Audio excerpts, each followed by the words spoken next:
In this video, we're going to divide whole numbers by fractions. Tia made 3 cakes for her guests. If each guest receives 1/5 of a cake, then we want to find out how many guests can Tia serve. So first let's start with a picture, and we can imagine that these are the 3 cakes. Well, each guest is going to receive 1/5 of 1 cake, so we should partition the cakes into 5 equal pieces.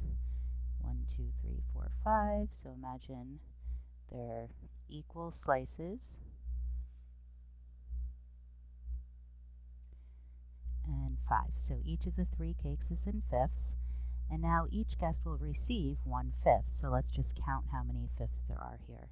So 1, 2, 3, 4. There's 5 guests. 6, 7, 8, 9, 10, 11, 12, 13, 14, 15. So there are 15 copies of 1/5 in 3. So our copies of language, our question was, how many copies of 1/5 are in 3? Now symbolically, let's think about what we did.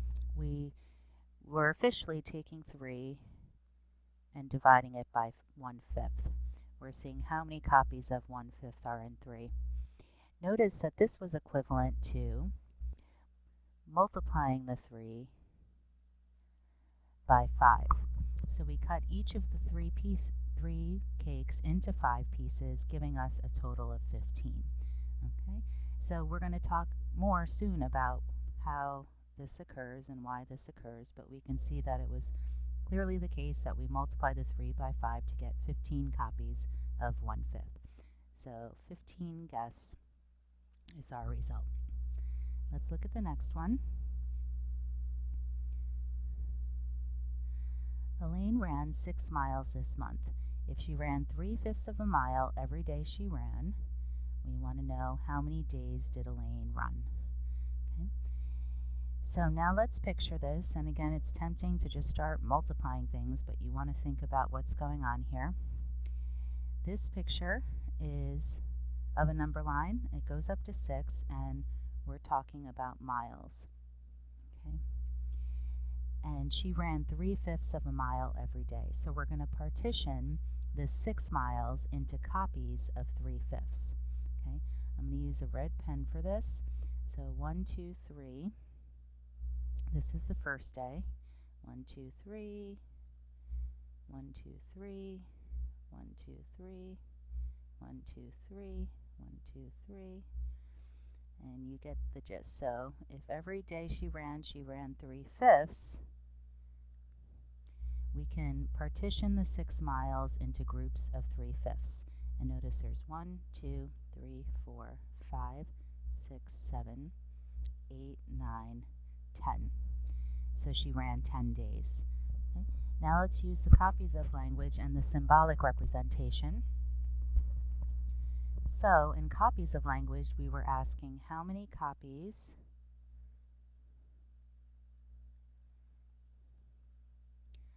of 3/5 are in 6. Okay. So we looked at 6 and we were counting the 3/5, and every 3/5 corresponded to another day she ran. Okay. So symbolically, we're saying 6 divided by 3/5. This is how many copies of 3/5 are in 6. Okay.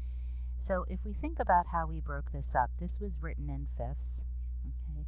And notice 6 is equal to 6 times 5, 30/5.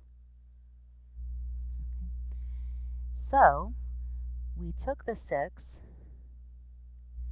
we multiplied by 5 to get the 30 pieces, and then we divided the 30 pieces into groups of 3 to find the total number of days. So notice this is 30 divided by 3, which gave us 10 days.